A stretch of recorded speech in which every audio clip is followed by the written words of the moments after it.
Every survivor story is unique. As an advocate, it is my job to meet them where they are.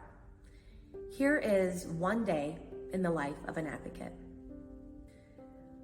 At 8 o'clock, I started my day and arrived at work to check email, check in with fellow advocates, and schedule any last-minute meetings.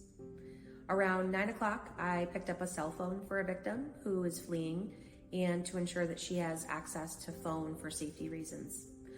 When I dropped off the phone, I briefly met with a client to talk about her safety and any other barriers happening in her life.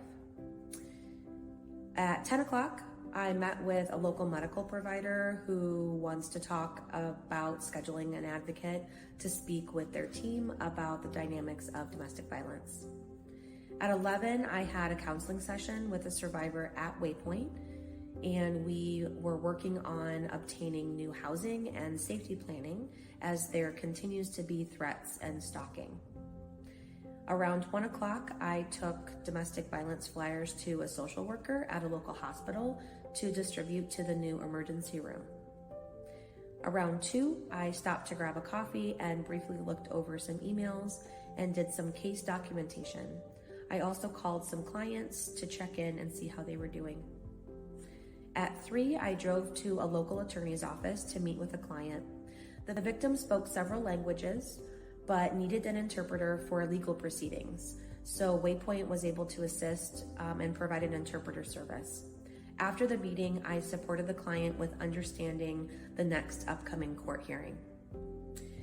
At 4 p.m., I drove to a local attorney's office to meet with a client to discuss an upcoming criminal court case. During this meeting, the client had to walk through incidents of violence that had occurred with her spouse. This was painful, but I was able to provide emotional support and reminded her of some questions she had told me she wanted to ask her attorney during the meeting. At 5 o'clock, I ended my day, and on the way home, I was able to decompress a little bit before arriving home to my family.